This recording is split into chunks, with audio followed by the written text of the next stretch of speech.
परम आदरणीय डॉक्टर मुरली मनोहर जोशी जी,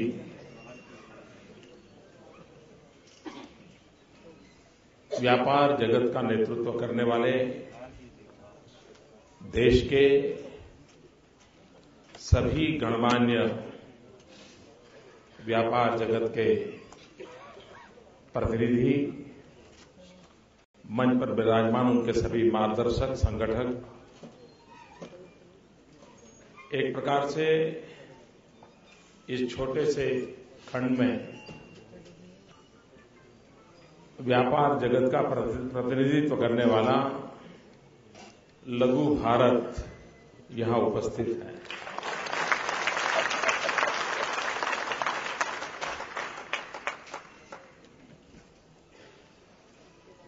चुनाव के समय ये समारोह हो रहा है, इसके कारण इसकी हर बात राजनीतिक तराजू से तोली जाएगी और इसलिए कितना लाभ होगा, कितना नहीं होगा, कहना कठिन है।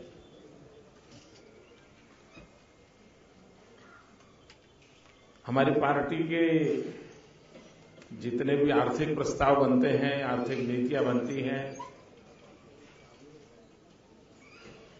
मूलभूत चिंतन जो होता है उसमें डॉक्टर मुरली मनोहर जोशी का बहुत ही अहम भूमिका रहती है। इस बार भी हमारी पार्टी का जो मैनिफेस्टो आने वाला है, उस काम भी उन्हीं के नेतृत्व में हो रहा है और इसलिए जितनी बातें आप बता रहे हैं, और वो संसद में भी बहुत बड़ी भूमिका उन्होंने निभाई है इतने सालों की, तो जितने विषय आप लोगों ने रखे हैं, मुझे विश्वास है कि बहुत ही भली भांति रूप में उन विषयों का भारतीय जनता पार्टी के मैनिफेस्टो में प्रतिबिंबित होंगे और हमारी कठिनाई ये नहीं है कि हम व्यापारियों के लिए क्या करते हैं, क्योंकि हमारी तो छवि है सालों से कि भाई ये पॉलिटिकल पार्टी तो व्यापारियों की पार्टी है। तो ये छवि ऐसे थोड़ी बनी होगी, कुछ तो आपके लिए सोचते होंगे, कुछ तो आपके लिए करते होंगे, तभी तो बनी होगी।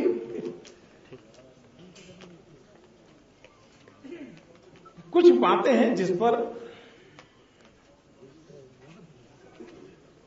जैसे इसमें एक विषय है कानूनों के संबंध में, कभी कभी मुझे लगता है कि देश में एक ऐसा कानून बनाने की जरूरत है जिसमें एक नया कानून तब बनेगा जब 10 पुराने कानून खत्म करोगे।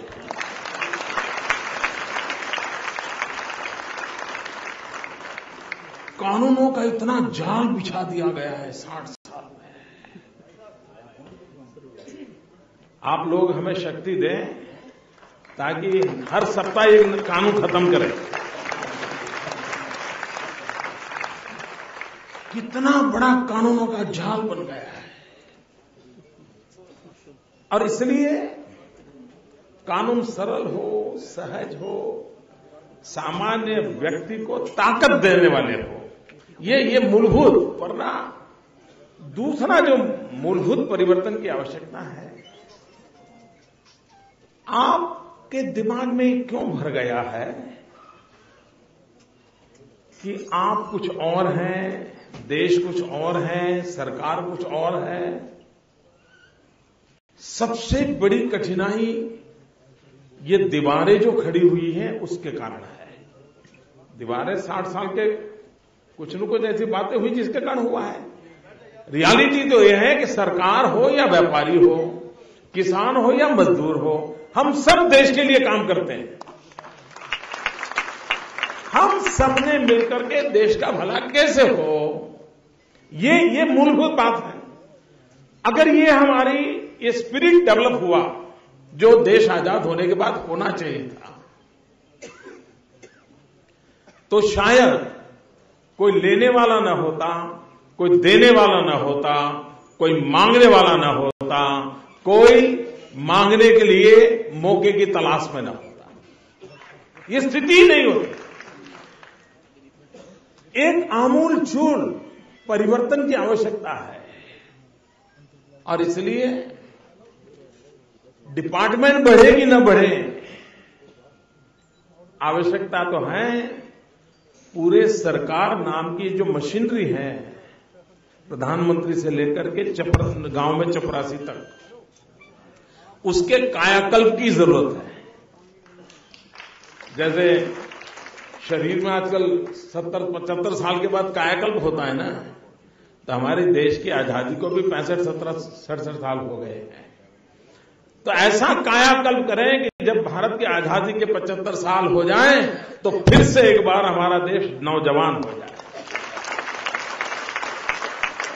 और ये कायाकल्प होगा, उसकी सारी आंतरिक व्यवस्थाओं को ऊर्जावान कैसे बनाया जाए, डिपार्टमेंट कितने बने कितने कम हो, ये वो अलग विषय है।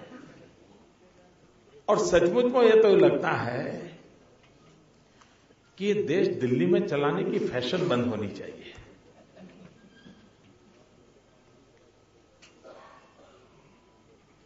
राज्यों की अपनी ताकत होती है, राज्यों पे भरोसा करना चाहिए, राज्यों को वहां की व्यवस्थाएं क्या है विकसित वैसे करनी चाहिए। हमारे पूर्वजों की कमाल देखिए साहब, उनकी अर्थनीतियां कैसी होती थी, समाज नीतियां कैसी होती थी और जीवन को ताकत कैसे मिलती थी। अब देखिए हमारे यहां दक्षिण में सुपारी की खेती होती है, ज्यादातर व्यापारी किसान हमारे सुपारी की खेती में लगे हैं।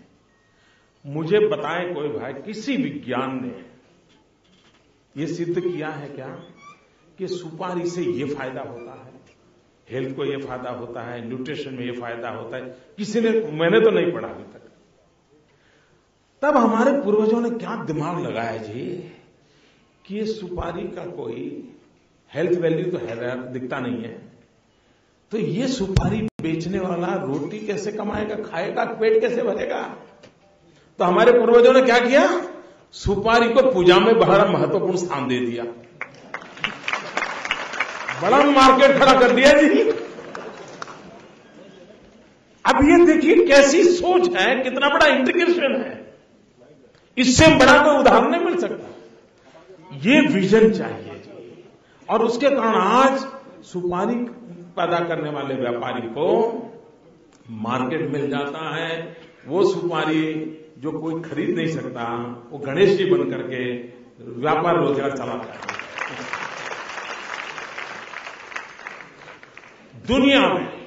दुनिया में कोई देश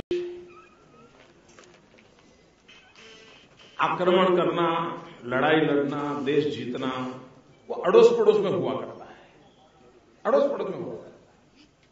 पड़ोसी देश की जमीन ले लो, लूट लो, ये सब सदियों पहले हुआ करता था।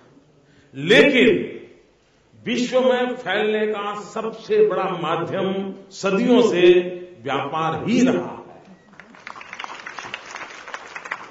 हमारे पूर्वज भी व्यापारी के रूप में दुनिया में जाते थे। आज दुनिया में जहां पर भी इंडियन डायस्पोरा के लोग मिलेंगे, ज्यादातर व्यापारी के रूप में ही गए हैं। यानी विश्व में संबंधों को जोड़ने का सदियों तक अगर कोई आधार रहा था तो व्यापार रहा था। बीच में मैं कभी कभी हैरान हूं, हमारे देश की जो एक्सटर्नल अफेयर्स मिनिस्ट्री है वो पुराने ढर्रे से काम कर रही है। डिप्लोमेसी, इंटेलिजेंस गैदर करना, उनकी स्ट्रेंथ को जानना, उनके दोस्त कौन है उनको जानना, ये घिसी पिटी सालों पुरानी व्यवस्थाएं है। वक्त बदल चुका है। आज एक्सटर्नल अफेयर्स मिनिस्ट्री का मूल काम ट्रेड एंड कॉमर्स हो गया है। मूल काम, आपका एक्सपोर्ट कितना बढ़ रहा है, आपका एक्सपोर्ट का मूल काम। लेकिन उसका जो शिक्षा दीक्षा हो रही है वो वही हो रही है, डिप्लोमेटिक। तो फिर डिप्लोमेसी शब्द से इतना क्या है? तो ट्रेड डिप्लोमेसी सोचो, उसी को डेवलप करो, कॉमर्स डिप्लोमेसी सोचो। हमने एक बहुत बड़ा, और इसलिए हमारे व्यापारी आलम को डरने की जरूरत नहीं है। एक बड़े व्यापक फलक पर हम एंट्री नहीं कर रहे, करने की जरूरत है। एक बार मैं रशिया में एक बहुत इंडिया में छोटा स्टेट है अस्ट्राखान, और गुजरात और अस्ट्राखान का दो राज्यों के साथ हमारा अनुबंध हुआ है। अटल जी जब थे और पुतिन की हाजिरी में दो राज्यों के साथ, तो उसके कारण मेरा एक दो बार अस्ट्राखान जाना हुआ। पहली बार जब मैं अस्ट्राखान गया तो अहमदाबाद से दिल्ली आया, दिल्ली से मॉस्को गया, मॉस्को से कोई 40-50 घंटे लग गए। दूसरा बार मैं अस्ट्राखान गया तो चार्टर प्लेन लेके गया, तो अहमदाबाद से मुझे मुश्किल से 3 घंटे लगते हैं, इतने पास में है। और मैं इसलिए इसको मैंने इंटरेस्ट लिया, क्योंकि जब मैं वहां गया तो कोई भी अच्छी दुकान होती थी तो वहां पर दुकान का नाम होता है ओखा, OKHA। मैं हैरान था, यार यहां इतनी सारी ओखा दुकानों का नाम क्यों है? तो मैंने पूछा, मैंने कहा यार ये ओखा तो मेरे गुजरात का एक पोर्ट था पहले, द्वारका के पास। तो बोले साहब आज भी अस्ट्राखान में दुकान वाले अगर ओखा नाम रखता है और ये कहता है कि हम ओखा के लेवल का माल बेचते हैं तो उसका माल मिलता है। ये प्रतिष्ठा किसने बनाई होगी? ये प्रतिष्ठा उस समय के व्यापारियों ने बनाई होगी कि आज सदियों के बावजूद भी ओखा और अस्ट्राखान का जब ट्रेड चलता होगा, ओखा से जो माल आया वो बहुत ही अच्छा माना जाता होगा। उसके कारण आज सदियों के बाद भी अस्ट्राखान में ओखा ये अगर ब्रांड हुआ तो माल अच्छा माना जाता है और बिकता है, जबकि यहां से आज व्यापार चल नहीं रहा, सदियों पहले चल रहा। यानी विश्व में हमारी छवि बनाने का काम व्यापार के माध्यम से हुआ है, व्यापारियों के माध्यम से हुआ है, और उसमें बनी हुई ईमानदारी के माध्यम से। इस ताकत और हैसियत को जो जानता है, देश का गौरव करता है, वो हिंदुस्तान के आर्थिक व्यवस्था की रीढ़ की हड्डी है हमारी व्यापारी आलम। व्यापार का पूरा दायरा एक बहुत बड़ी रीढ़ की हड्डी है। वो रुष्ट पुष्ट होगी तभी तो देश के शरीर का अर्थतंत्र चलेगा। और इसलिए हम कन्विंस हैं, हमें ये समझने की आवश्यकता नहीं, हम समझते हैं, उसको हम सरल कैसे करें। अब आप जानते हैं जब भी हम आएंगे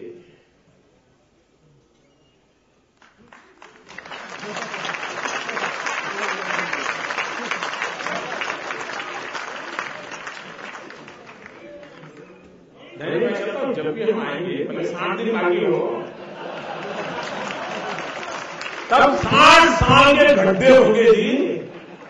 वो हमारा पहला काम तो गड्ढे पर जाने वाला है, और गड्ढे भरते भरते भरते फिर जो गरीब है उसका लाभ शुरू होते होते होते हम आगे बढ़ेंगे। लेकिन हम इस बात में विश्वास करते हैं। दूसरी बात, मैं नहीं जानता पॉलिटिकली मुझे एक बात बोलने से फायदा होगा या नुकसान होगा, लेकिन अगर फायदे वाली बात बोलूं तो नरेंद्र मोदी नहीं, मैं अपने फायदे के लिए फायदा ही नहीं हुआ, मैं अपने फायदे के लिए जीता हूं। आप चाहे या न चाहे, हमने वैश्विक जो चैलेंजेस हैं व्यापार जगत में, उससे डरने की जरूरत नहीं है। इसको हम अपॉर्चुनिटी में कन्वर्ट करें। ये ऑनलाइन ये होगा तो हम मर जाएंगे, अगर क्या बात करते हो, कैसे मर जाओगे? अगर वो 10 कदम आगे जाते तो हम 15 कदम आगे जाए। दुनिया को मालूम नहीं है कि हमारे पास क्या है, और इसलिए डरे बिना इस स्थिति का हम फायदा उठाएं। सरकार से आप ये मांग करिए कि हमारे व्यापारी की इस ग्लोबल चैलेंजेस आई है उसको मिटिगेट करने के लिए हमारी कैपेबिलिटी कैसे बढ़े, ये उसको चाहिए और सरकार उसको ध्यान केंद्रित करे। सरकार ये ना कहे ये ऑनलाइन बंद करो, अरे कैसे बंद करोगे, मुझे बताइए। आज किताब खरीदने के लिए कोई इंसान किताब की दुकान में क्यों जाएगा? कोई मुझे बताए। ऑनलाइन सारी किताबें अवेलेबल है, उसको ऑर्डर करना है। अच्छा, उसमें तो कोई मिलावट होनी नहीं है। मैं आप लोगों की बात नहीं कर रहा, पक्का है ये पब्लिशर है, पक्का है ये राइटर है, पक्का है ये 3 प्रकार के एडिशन है, 3D वर्जन उसको अपने कंप्यूटर पे दिखता है, वो ऑर्डर बुक करेगा। आज मुझे बताइए वो खरीदने के लिए जाएगा क्यों जी? अब आप कौन सा कानून है जो करोगे? आप कैसे कहोगे नहीं वहां से किताब मत खरीदो, तुम चलो बाजार चलो, कॉर्नर प्लेस पे चलो, भले 200 रुपए टैक्सी का लगे, दुकान में आओ फिर खरीदो। इसका मतलब हुआ कि हम अपने पावरफुल इजी पोर्टल कैसे बनाएं, हम डिलीवरी सिस्टम परफेक्ट कैसे करें, हम ऑनलाइन मार्केटिंग के लिए अच्छी, इसलिए हम इन चीजों से डरे नहीं दोस्तों। हम सब मिलकर के दुनिया में, और हमारे ही बच्चे हैं जो दुनिया में इंफॉर्मेशन टेक्नोलॉजी लेके गए जी।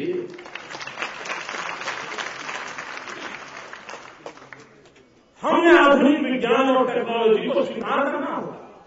हम कभी कभी सोच रहे हैं कि मॉल आप देखिए साहब, वो दिन दूर नहीं होंगे, आज छोटे गांव का जो छोटे नगर का भी जो खरीद करने वाला व्यक्ति है, आप चाहे वो भी अब ब्रांडेड चीजें खोज रहा है, नहीं खोज रहा है? व्यापारी मित्रों बताइए, वो भी ब्रांडेड खोज रहा है, नहीं खोज रहा? अब आपकी तो ताकत है नहीं कि आप ब्रांडेड चीजों की एजेंसी लेकर के अपनी दुकान को, उसका लाएगा इतने चौरस स्क्वायर फीट का दुकान होना चाहिए, ऐसा एक रिसेप्शनिस्ट होना चाहिए, अंग्रेजी ऐसी सब उसके टर्म्स एंड कंडीशन तो कर नहीं पाओगे। लेकिन क्या आप उसके साथ करार करके, एग्रीमेंट करके वर्चुअल इवेंट खड़ा नहीं कर सकते क्या? और ब्रांडेड चीज कोई भी कस्टमर आए, देखो भाई मेरे पास स्टॉक रखने का पैसा नहीं है, मैं कोई इतना बड़ा व्यापारी नहीं हूं, लेकिन तुझे ये चीज चाहिए ना, देखो एक कंप्यूटर चालू होता है, तुम देखो ऐसी चीज आती है, ये कंटेंट तुम कहो 2 दिन में तुम्हें डिलीवरी मिल जाएगी। मुझे बताइए छोटा व्यापारी भी बड़े मॉल से बड़ा व्यापार कर सकता है? आप वर्चुअल मॉल छोटी छोटी दुकानों में खड़ा कर सकते हैं। और इसलिए मैं चाहूंगा आप ट्रेड के लोग जो हैं वे इस नए चैलेंजेस को मिटमिट करने के लिए आज की टेक्नोलॉजी से जुड़े हुए लोग, हमारे छोटे व्यापारी, हम बैठ करके वर्कशॉप करें, हम एक प्लान, भागने के प्लान न करें दोस्तों, भीड़ने का प्लान करें। और व्यापारी देखिए, सेना में जवान जितना साहस करने का ताकत होता है ना, उससे ज्यादा साहस करने का ताकत व्यापारी रहता है। जिसकी रिस्क टेकिंग कैपेसिटी कम होती है, कभी व्यापारी बन ही नहीं सकता है। वो मजदूरी कर लेगा, वो व्यापारी नहीं बन सकता। व्यापारी वही होता है जो जीवन खपाने की हिम्मत रखता है। छोटा भी होगा ना तो भी साहब उसकी रिस्क टेकिंग कैपेसिटी बहुत होती है, वो छोड़ देता है। ये क्वालिटी है इस बिरादरी की, इस क्वालिटी को हम पकड़ें और उसको लेकर के हम व्यवस्थाओं को विकसित करें। और इससे घबराएंगे मत मित्रों, इसको अपॉर्चुनिटी मानिए। मैं आपके प्लेटफॉर्म पर आकर के आपको ये बात बताने की हिम्मत करता हूं, क्योंकि मुझे मेरे देश के व्यापारियों में भरोसा, ये कर सकते हैं जी। थोड़ा सा कैपेसिटी बिल्डिंग होना चाहिए। अगर मान लीजिए उसको इंटरनेट कनेक्टिविटी नहीं है वहां उसकी गांव में, या ग्राहक आया उस दिन बिजली नहीं चल रही, तो कंप्यूटर कहां चलेगा? तो ये सारी कागज सरकार को करनी चाहिए, ये सुविधाएं प्रदान करनी चाहिए। और जितनी ज्यादा हम सुविधाएं प्रदान करेंगे, आप देखना हम लोगों का उत्साह, पूरे यूरोप में जितने व्यापारी होंगे उससे ज्यादा व्यापारी हमारे यहां एक राज्य में होते हैं, एक स्टेट में होते हैं। तो हम तो दुनिया को कब्जा कर सकते हैं। हम मिल बैठ करके ये चीजों को करें। दूसरी चीज है, ये भी कभी सोचें, आज सामान्य व्यक्ति ब्रांड की तरफ क्यों है? पहले वो मेरे यहां आता था, हल्दी खरीदता था, आज वो पैक हल्दी क्यों मांग रहा है? उसके मन में भरोसा टूट चुका है। उसको लगता है यार कहीं मिलावट तो नहीं होगी, ये गड़बड़ तो नहीं होगी, और इसलिए वो क्या सोचता है, वो यार कंपनी का माल है तो अच्छा होगा, तो उसी में बेचारा लुढ़क जाता है। आवश्यकता है हमारे पास, बताइए मुझे, यहां इतने लोग बैठे हैं जो 50 की ऊपर के उम्र के लोग हैं, उन्होंने कभी बचपन में कहीं पर भी शुद्ध घी की दुकान ऐसा बोर्ड पढ़ा है क्या? पढ़ाया है किसी ने? जो 50 साल की उम्र के हैं, किसी ने ऐसा बोर्ड पढ़ा है शुद्ध घी की दुकान? बोलो ना। आज हर गली में होता है नहीं शुद्ध घी की दुकान, क्यों? ये लिखना क्यों पड़ा? गड़बड़ हुई तभी तो लिखना पड़ रहा है। अगर शुद्ध मिलता ही होता तो घी होता है, शुद्ध और अशुद्ध क्या होता है? ये अशुद्ध माल जो माल आया है, हम व्यापारी को उनका काम है कैसे लोगों को किनारे रखें।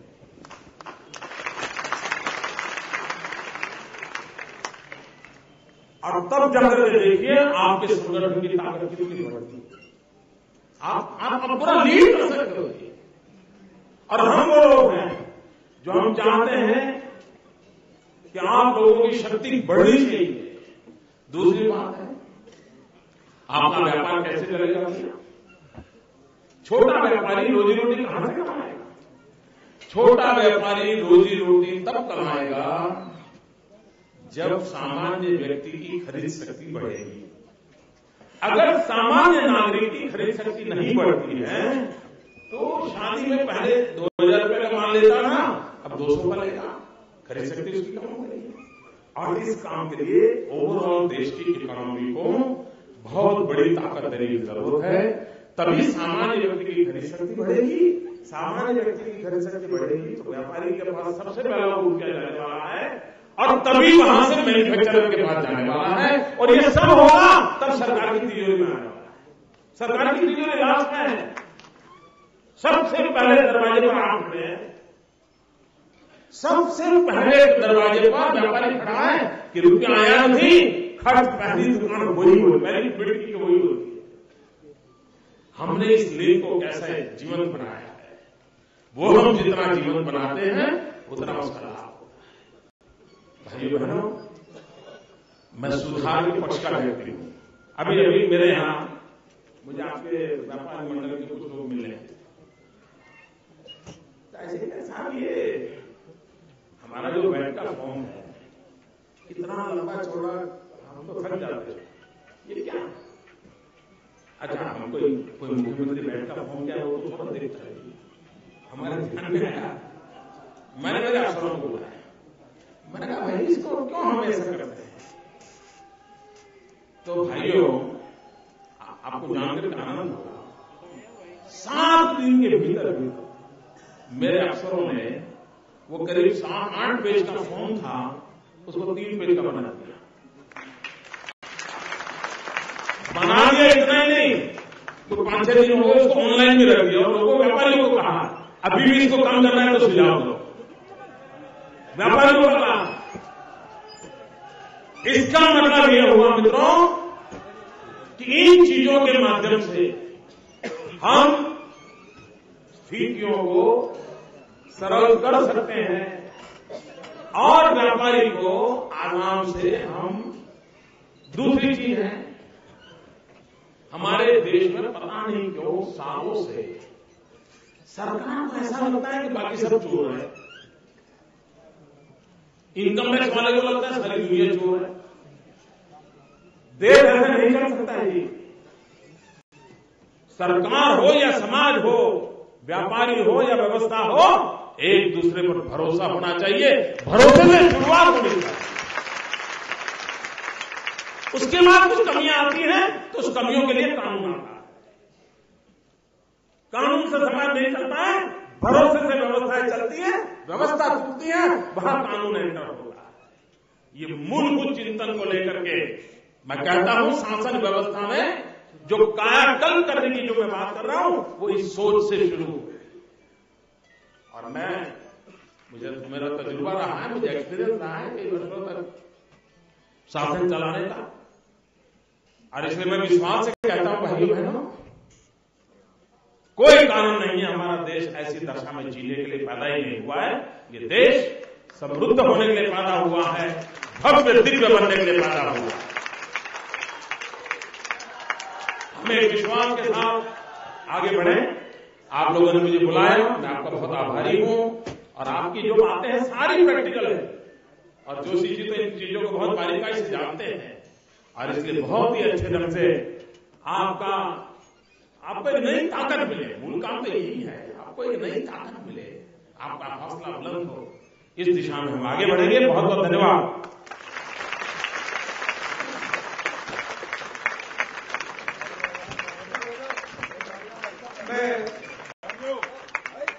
आदरणीय श्री नरेंद्र मोदी जी का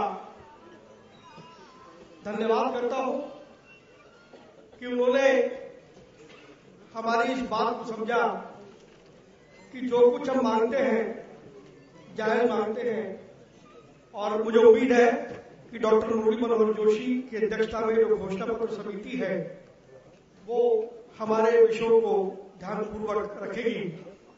और अभी नरेंद्र भाई कह रहे थे कि हम जब भी आएंगे, तो हम जब भी आएंगे वाला समय बहुत निकट आ गया, और हमारे परिवार के ही नरेंद्र भाई एक व्यक्ति ने एक बीड़ा उठाया है, वो नमो बुलेट बाइक रैली हम लोग शुरू कर रहे हैं।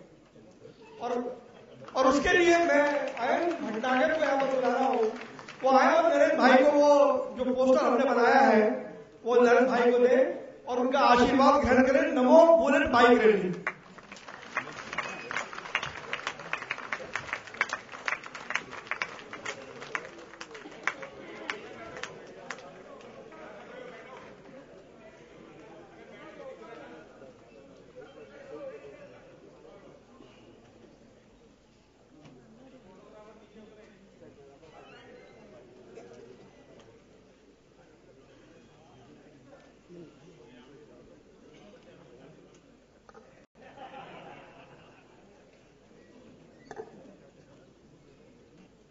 मैं आमंत्रित कर रहा हूं कन्फेडरेशन के राष्ट्रीय अध्यक्ष श्री बीसी भरतिया जी को, वो आए और हम सबकी ओर से धन्यवाद करें। श्री बीसी भरतिया जी।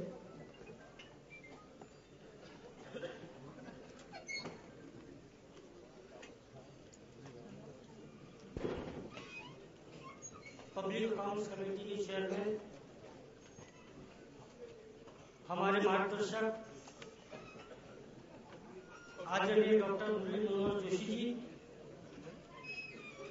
हमारे आज के स्टार इलेक्शन, हमारे देश को एक दिव्य भव्य देश बनाने की तरफ अग्रसर होने की तैयारी में आदरणीय श्री नरेंद्र मोदी जी, मंच पर सभी व्यापारी नेतागण और देश के हर प्रांत से करीब 1500 अलग अलग व्यापारी एसोसिएशन के प्रतिनिधि भाई और बहनों, मैं समझता हूं आज का दिन भारत के रिटेल ट्रेड या ट्रेड एंड कॉमर्स के हिसाब से बहुत इम्पोर्टेंट दिन है। भविष्य की इकोनॉमिक पॉलिसी बनाने वाले हमारे डॉक्टर मुरली मनोहर जोशी जी और एक देश को विजन बताने वाले आदरणीय नरेंद्र भाई ने जो बातें यहां रखी, जो मार्गदर्शन दिया और जो खास बात कही कि भागने की नहीं, भिड़ने की जरूरत है। ये जो हमारे ऊपर चैलेंजेस आए हैं, ये चैलेंजेस से हमको मीट करना है और हमको विन ओवर करना है। मैं confederation of all India traders की तरफ से, देश भर के व्यापारियों की ओर से डॉक्टर मुरली मनोहर जोशी जी का और नरेंद्र भाई का तहे दिल से धन्यवाद देता हूं कि आपने समय निकालकर व्यापारियों के बीच में आकर और व्यापारियों के बारे में क्या आपकी सोच है ये आपने रखा और हमें एक बहुत बड़ा मोटिवेशन दिया, आगे बढ़ने के लिए हमें आपने प्रेरणा दी। मैं बहुत बहुत आभार मानता हूं। उसी प्रकार मैं सभी यहाँ पर मौजूद लोगों का, प्रेस, मीडिया, सबका बहुत बहुत आभार मानता हूं कि आपने हमारे प्रोग्राम को कवर किया। इसी के साथ मैं आप सबसे आग्रह करता हूं कि हमारा कार्यक्रम चालू रहेगा। धन्यवाद।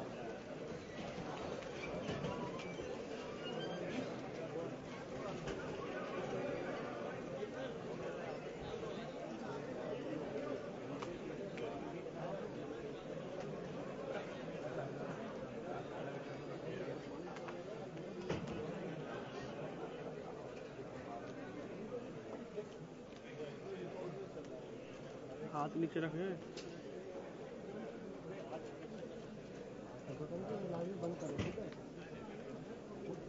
हमारा अधिवेशन चालू है, हमारे सब्जेक्ट चालू है। आदरणीय हमारे अतिथि नरेंद्र मोदी जी अन्य कार्यक्रम में पहुंचना है, प्रस्थान कर रहे हैं, मगर मेरा सभी से अनुरोध है कि अपने अपने स्थान पर बैठे रहें। हमारा टेक्निकल सेशन अब इसी के साथ शुरू हो जाएगा और हम हमारे एजेंडा के अन्य विषय पर आगे बढ़ेंगे। मैं गुरीश मोहन जी अग्रवाल, नरेंद्र मदान जी, रमेश खन्ना जी, इनसे सबसे यही निवेदन करता हूँ कि वे मंच पर जाए। टेक्निकल सेशन हम कंटिन्यू करने जा रहे हैं।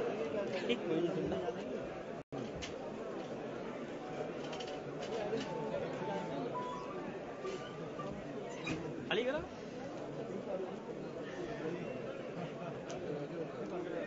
5 मिनट में ही हम हमारा टेक्निकल सेशन शुरू करने जा रहे हैं। अपना अपना स्थान ग्रहण कर रहे, इम्पोर्टेंट विषय है और बीच बीच में जो दूसरे हमारे